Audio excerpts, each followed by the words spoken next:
Hey, what's going on, Scatterbrains? Thank you for coming back to another episode of Brilliancy. My name is Travis, and first let me say that I apologize. It has been 3 weeks since my last new video, and that was absolutely not the plan. The week after the last videos came out, that was pretty much like end of year graduation ceremony time, and that week was crazy. And so I was just like, I'm gonna take that week off, it'll be fine. A week off, it should be no big deal. And then Carmen and I recorded a video that was supposed to go up that following Monday. So it would be one Monday off, and then Carmen and I's video. Carmen and I's, that's not correct. Carmen and myself, the video Carmen and I made was supposed to come out that following Monday. But the office, I had been getting cords mixed up with each other, and the cord, I have a microphone attached to my camera, and I had taken it out because I had told you I had bought another camera, and I had taken that microphone camera to try to use for the other camera. It didn't work, and then when it came time to use the original mic, I put the wrong cord in, and the sound was not in the video that me and Carmen did. So me and Carmen are gonna have to re-record the video that we did, because that was supposed to be out last week. So I guess I'll have to try to do another video later this week and try to make up for lost time. So it was not my intention for it to be this long of a span without a video. But I thought that today could be somewhat of a transparent video. Of course, I don't really know exactly where it's going. But I wanted to talk a little bit about my entrepreneurship journey and where I am currently and probably where I'm headed. I don't want to reiterate the same things I've said before, especially for the people who have watched, who pretty much watch all my videos. But to sum it all up, I, released children's books in 2017-19, started drawing illustrations for other people in 2020. That took off, went really well while I was still a teacher. But I remained a teacher full-time and did illustrations for everybody else on the side. Also, 2020 was the pandemic, of course, and I'm not gonna lie, that made it really easy to do both jobs at the same time, because I was teaching virtually because we weren't allowed to be, in person, and I'm sitting on the camera teaching students and at the same time working on my illustrations at home. It was like perfect. But of course, we went back into the schools, and my schedule at the time still allowed me to find time to do illustrations for everybody else. And of course, y'all know I was like, you know what? Teaching is just becoming too much. I know even still today that teaching is not my passion. Art is my passion. And, teaching allowed me to have a little bit of my passion and do something that I was really good at. And I made, that decision in 22 to lead teaching. I had that run-in with that kindergarten parent, and that was like the straw that broke the camel's back. And it doesn't help that for the majority of the years that I was a teacher, I was in what was considered a Title I school. And that's not to say, I don't want it to seem negative about Title I schools. Title I schools are schools where the population is predominantly low socioeconomic, families, majority minorities, and I'm not even gonna sit here and try to front with y'all. Like, those schools, while on one end I know I had a huge impact as a black male, the level of patience, the level of it's different. It's different being in those type of environments. It can take a lot out of you.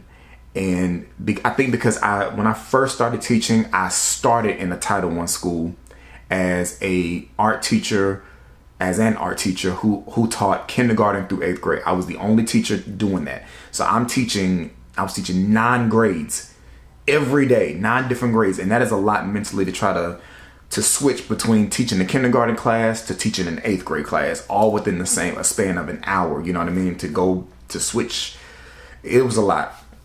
And I think starting off that way really kind of like tacked on like 5 years within my first year. And so, 22, I had to leave. And I did. I started illustrating full time, and illustration has been amazing. Doing illustrations for books has been amazing. But if I'm being transparent with y'all, it has slowed down tremendously. Like, my load has never been this light as it is today. Even when I was teaching full time and doing illustrations on the side, it has never been as low as it is today. And I had to come to the realization like this morning, like, being a freelance illustrator is a temp job, essentially, because you're not in one place. And that's kind of like the beauty of it, is you're never in one place for a long period of time. You sit over here, you work on this project, wrap that project up. All right, you're over here, you wrap it up, you doing this project, wrap it up, move on. And that is the beauty. You don't get tired of doing the same thing, because you're always in a different project, working on a different book, working with a different client, unless somebody's like a repeat or something. And that is a really, really nice thing. And it's hard. It is really hard right now. I am aware of people are scared, when it comes to our country. Of course, most of y'all already know what just happened over this past weekend. This video is not going to be political, so I'm probably not going to say any of the terms, but y'all know what happened over the weekend. And now people are on edge and scared because they don't know what's going to happen. And since January, when things changed, people have been cautious of how they spend their money. And what I am realizing is people are not in a place, at least people that I'm around, people that typically will be the people that reach out to me for work. People are not really in a place where they want to spend money on their dreams, because they want to make sure that they have money to eat. And I don't blame you. I don't blame you at all. When I left teaching, I thought that, I'm leaving a place where I don't have to answer to anybody. I had that skewed mentality, only to realize, no, you still have somebody to answer to, because even though you don't have a boss who's in your building, you are still essentially working for yourself, working for the client that you're currently creating for. And so there's always somebody to answer to, in a sense. And I had to realize that the majority of careers, jobs, they all rely on humans in some way or another. Like, you're either doing work for a human, you're creating something that a human is going to use, and so thinking that I was moving into this is like, I'm not going to have to worry about that. That wasn't the case. But my workload is low. I have the pleasure right now, because of course, I do NDA, so I make sure that I'm not saying anybody's name or saying a particular project that I'm working on until it comes out. One of the projects that I'm working on right now that I'm excited about is character development for what could potentially be a TV show. And I've been working on that for a few months, creating the characters, because this concept is going to be pitched to be a children's series. And so that's really exciting. And I have one book that I'm working on and one book cover that I'm working on. And that is it. That is all I have on my plate.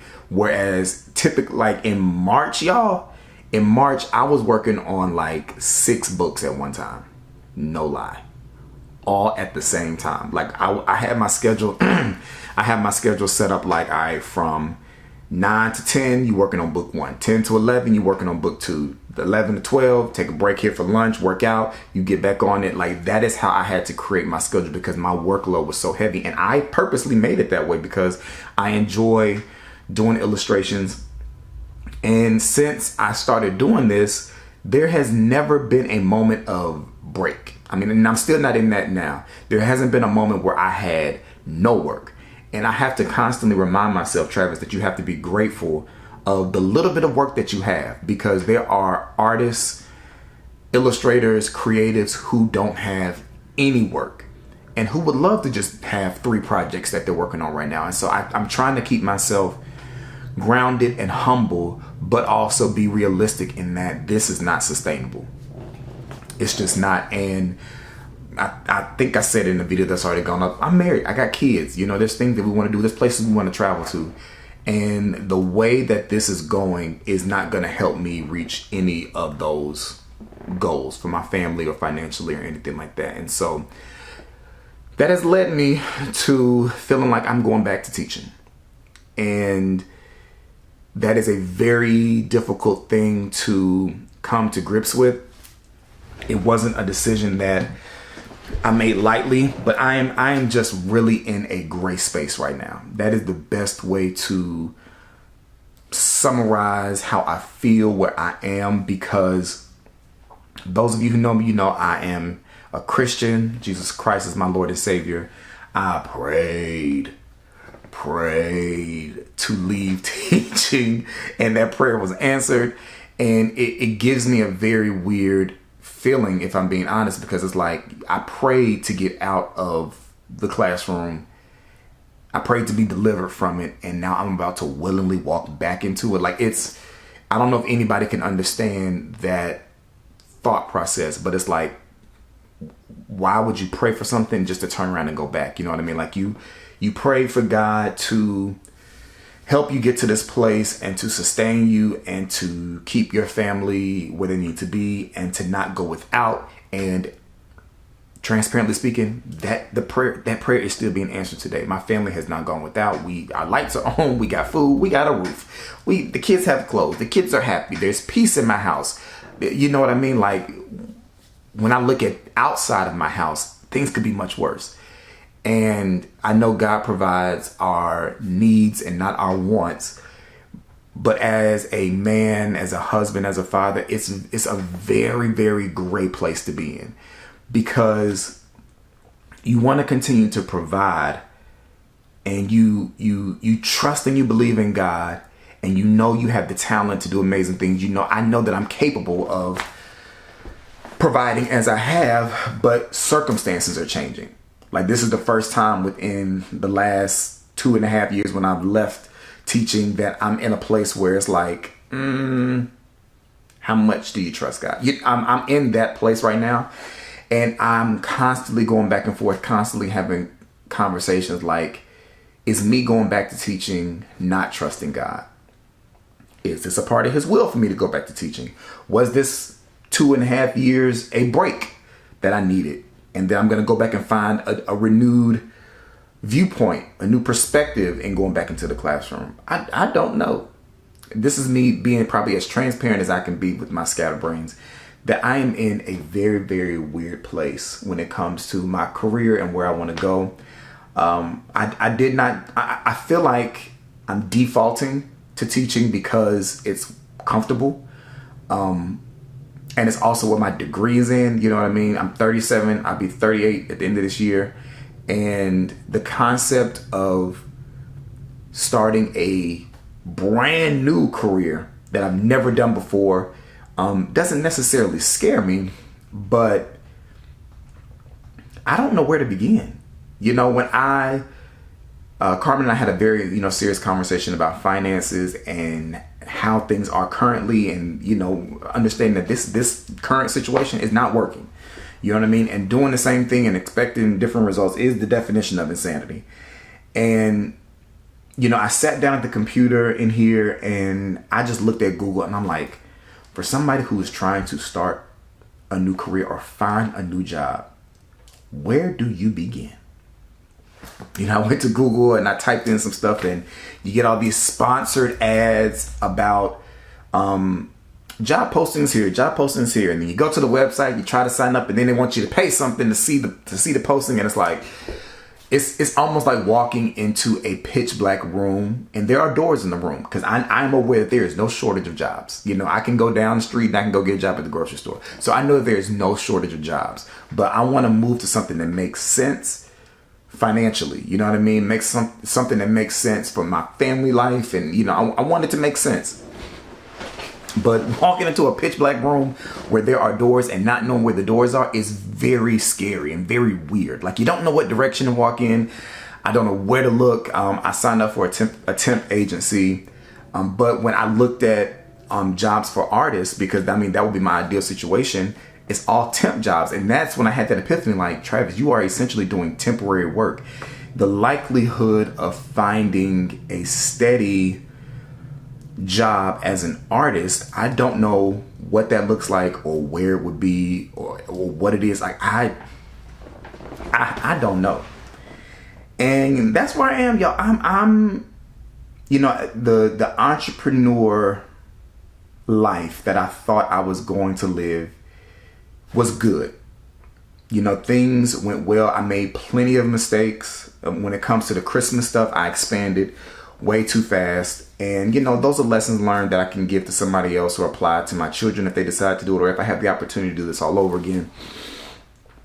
But it did not pan out the way that I thought it would. I had the Christmas stuff. I had talks with Belk to be in their stores. I had talks with Walmart to be in their stores. And then my nose is doing that thing it used to always do when I would record videos. So as I was saying, I was having talks with these retailers about being put in their stores, and none of those things worked out. I ended up on Walmart's website, which was great, done pretty well with them. When I was on Belk, when I was on their website, I did really well that December. I ranked in like the top 30 of all the brands that they had on their website. The Civar Gallery ranked in the top 30 for December because that's how well my products were selling. But when I got into the game of Christmas stuff, it was on the heels of George Floyd and companies feeling like, oh, we need to have black stuff. And, that was a very short-lived moment. And things have been rolled back, and y'all know the 3 letters, things are being rolled back. Companies not interested in that no more. So they're pulling all that stuff out. And I get it, hey. And even still, like with my own website, my website has not performed the way that it did. 2021, 2022 was probably the peak for me when it came to my products that I was selling and stuff like that. So, it's to the point now where I'm cutting stuff out that I used to do. That's why I got back on YouTube, because I had no time for YouTube, and now I do. And so I'm trying to get back into the habit. But it's just, I'm in a very weird place. We went to church yesterday, and the message, before we got to church, I kind of to myself was like, Lord, I need a word. I need a word. And the church that we attended, they have 2 pastors that typically speak, the head pastor and then I guess like the associate. And we have never really liked the associate pastor. Not personally, we have never liked his teaching style. Just because I'm easily distracted. I'm probably somewhere on the spectrum. So I get easily distracted. And when you repeat yourself and when you stutter, all that stuff, it throws me off. And when I saw that he was the one that was probably going to be preaching, in my mind, I was like, oh my gosh, I really needed a word today. And God, help me to be focused. Please help me to be focused. And I was pleasantly surprised. That was the best sermon that man has ever preached. Carmen and I had a conversation in the car on the way from church. We were like, that's the best he ever did. He stuttered a whole lot, but he did really good. And I was locked in the whole sermon, took my notes, locked in. The message was, do not be discouraged. It was from 2 Chronicles verses 1 through 26. And I was locked in the whole time. The kids didn't distract me.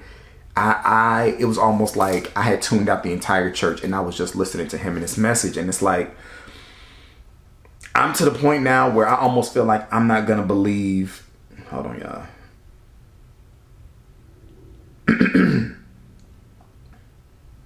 Okay. I feel like I'm almost to the point where it's like I need God to just drop the message in my face, with like somebody to drop a billboard in the front of the house that says, Travis, do this, for me to get out of my own head. Because that's my hardest part, is I'm in my head a lot as a creative, and I overthink, and quieting the noise is definitely a difficult thing to achieve. But the fact that I really needed a message yesterday, and the message was, don't be discouraged. And it told the story. And I'm the kind of person, like, the story, very basic line, was about a king who was going to war. But before his army got to the war, the enemy was already defeated. That's where the battle is not yours, it's the Lord's. That is that passage where that comes from. That is the very basic breakdown of what we talked about in church. And I was like, oh, is this, I'm the kind of overthinking, I'm like, is this saying that I should not go back to teaching? And that God is about to take care of something before I get to teaching? Or is it saying, go ahead and go back to teaching and God's going to work it all out? Yet I'm that kind of overthinker. Like, I'm like, I can interpret this both ways. And so I guess really I just got to take some time and really get locked into God and kind of figure out which path, or a third one that I haven't even paid attention to, is the path I need to focus on. And so it's June. June ends after this week, and I have not yet applied to be a teacher. I've had a conversation with my kids' principal that they may have a position at their school, which would be ideal. There's pros and cons to it. I don't have to worry about carpool. The kids route me to school. They come home with me. And then there's another school that has a position and they really want me over there. And both schools would like to have me. I'm aware of that. I have not applied to either. I was waiting on my kids' school first to kind of let me know that the position was up. They haven't said anything yet.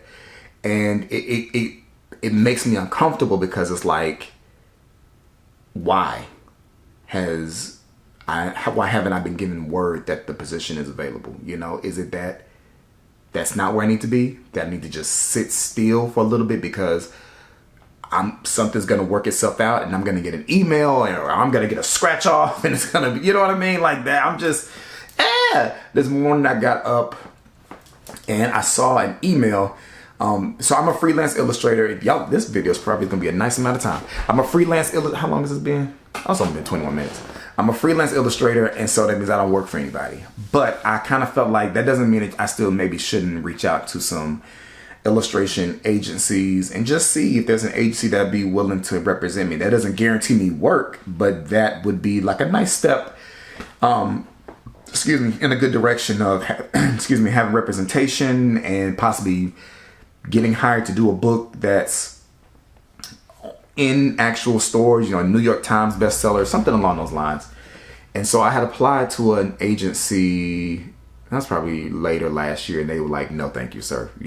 You're not what we're looking for. And that's fine. Rejection is a part of the process. And so there was another agency that was accepting submissions. And when I submitted to them, it was very much like, I'm gonna submit to y'all and I'm not gonna think anything else about it. If it happens, it happens. If it doesn't, it doesn't. And I literally submitted to them and forgot about it until I got an email this morning that was like, hey, thank you for your submission, but we regret to inform you that we're not gonna be able to represent you. And I felt disappointment and content all at the same time. Disappointment because one, somebody else is saying that they are not interested in representing me. Content in that it wasn't like something I was banking on. It wasn't something I was hoping for. And then back to disappointment, like, man, this email comes the day after the message about don't be discouraged and you're getting a rejection letter. And, I sometimes have these fantasies of like, okay, don't be discouraged because I'm about to get an email that's about to say X, Y, and Z is going to set me up. And that's not what happened. And it's okay. You know what I mean? But I'm just in a gray place. I don't even know what this video is going to be called. The gray space. That might be what I have to call it. Because I don't know. I try to constantly remind myself how blessed I am. I don't ever forget it. But I just remind myself of how blessed I am in moments where things maybe that aren't going the way that I want to. Because when I take a step back and I look at my life and I look at where I've come from and I look at where I am, it is really one of those things where, like, if God doesn't do anything else for me, he's already done enough. For real.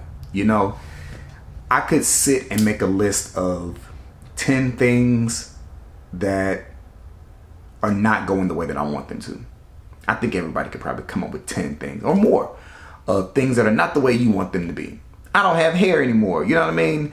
I have to wear glasses. Yeah, we can come up with lists of things that are not ideal, but I can come up probably with a list of 10,000 things that are going the way I would want them to. And when you weigh not going the way you want them to versus going the way you want them to, you're blessed. You know what I mean? Like, I sit in the house. That's a blessing in itself. A house that got air in June in hot North Carolina. That's a blessing. If I get hungry, I can go find something in the fridge. My kids are healthy. My kids are happy. My kids are well taken care of. There is peace in my marriage. There is peace in my home. We go to sleep at night and we don't worry. You know what I mean? Granted, I've lost my father, but I still have my mom. You know what I mean? Like, I'm blessed. And so I don't ever want God to think I'm not aware of all the blessings that he's given me. And, now I just sit. And I try to focus on the current projects that I have and just pray that everything's going to work out. It's taken a while, but I realized that I have to be in his will. I got to be in his will. And that may mean doing some things that I don't want to have to do. But if it's in his will, it's what's best for me. So that's where I am when it comes to my entrepreneurial life. Very gray. Very gray, very in the middle, very don't know what's going to happen in 2 months. Thankfully I have savings that, can, help for the next few months. But savings don't last forever,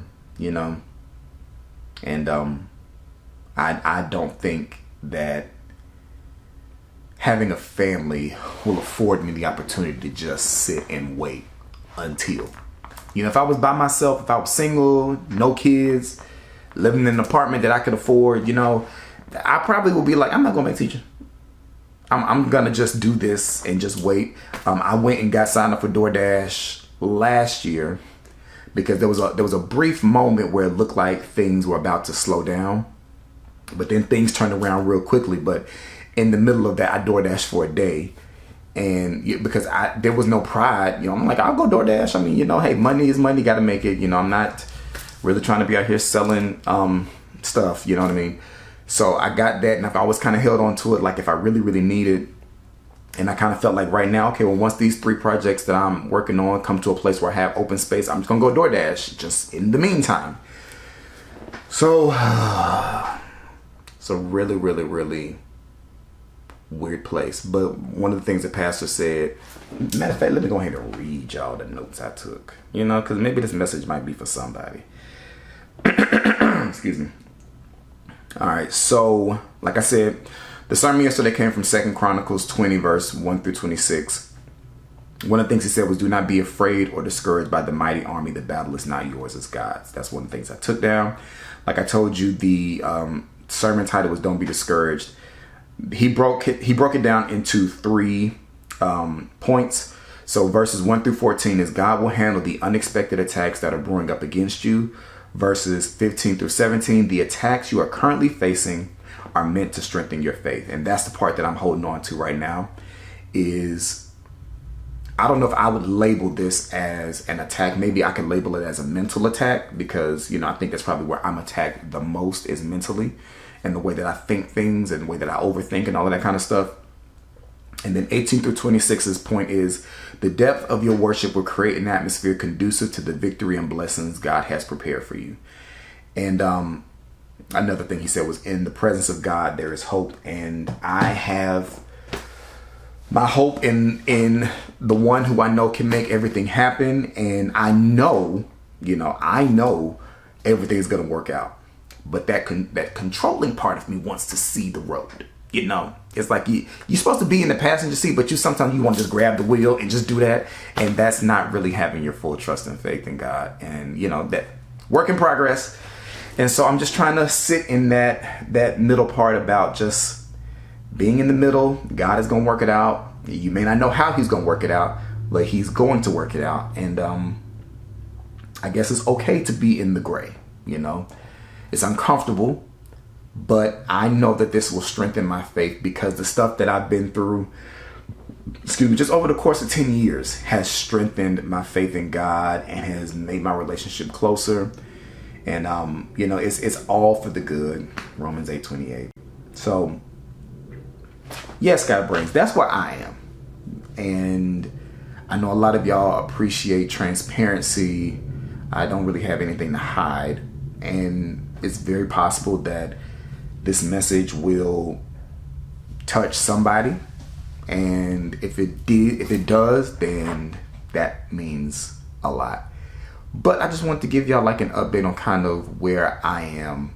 I was trying to find the comments. Somebody had asked for me to talk more about like where I am in my entrepreneur journey. I think somebody also asked me like where I am in my Christian walk. And I was trying to find the comment so I could respond exactly and say the name of the person who said it, but I couldn't find it before I hit record. But I wanted to do my best to articulate both aspects. So still have faith in God. I know that he's going to work it out because he has in the past. I'm just kind of waiting to see what that's going to look like in this chapter. I don't know. I don't know. But thank you, Scatterbrains, for just the support that you've shown. Let me say her name. I think I had that pulled up. I want to give a big shout out to Kim's. It's either Kim's B or Kim SB 4387. I just recently put out. What happened to the? I just recently put out my journal, my gratitude journals for kids, just because, as I said in my video, that was something that I had wanted to do for a long time and didn't really have an opportunity. But as the work started to slow down, I had time to work on it. And she bought 40 of them from Amazon, and she's distributing them to a summer camp. And I can't wait to hear how the kids like them. And so I'm really, really happy that several kids are going to get to use those and help. Because I said in the Instagram post, like, I wonder how we would be as an adult if we had like gratitude journals when we were growing up that taught us about our emotions and recognizing emotions and how to process them. And like, I think we'd be better off as adults. So I'm hoping that my kids' generation, we can raise them up to be healthy and whole and emotionally well beings, mentally, socially, and emotionally well. But I'm not gonna start rambling. This video feels good to get it out, to kind of express and talk to y'all, and let me know in the comments, if you're going through something similar. I don't want anybody to feel pity or bad or anything like that, but if you want to leave an encouraging word, I'm not gonna tell you not to. But yeah, so while I'm in the gray, I'm gonna keep praying, gonna keep trusting God, gonna keep working, you know what I mean, and just wait for that gray to turn another color. But thank y'all so much for watching. Thank y'all for supporting. Please remember to like, comment, subscribe, share, hit the bell notification. I'm working on trying to get my monetization back. It's gonna be a while because YouTube has new standards, but it'll happen when it's supposed to happen. But I just appreciate the consistent few who watch my videos and who interact and all of that. I really do appreciate y'all. I hope all y'all have an amazing last week of June. And giving everything that's happening in our country, just don't be fearful. Don't be fearful. God did not give us that spirit of fear. And we can only control what we can control. And I don't think it makes any sense to walk around afraid. That is not the option that I am choosing. I've seen people start to panic. People will probably start doing panic buying soon. I'm not doing any of that. I trust God to sustain my family, and that's what I'm going to lean into. So, y'all take care. Just take care of yourselves. Take care of yourself mentally, emotionally, spiritually. Lock in with God if you have not already. He would love to talk to you. And I'll be praying for y'all. Okay? Thank y'all so much. I'll be talking to y'all later. Peace.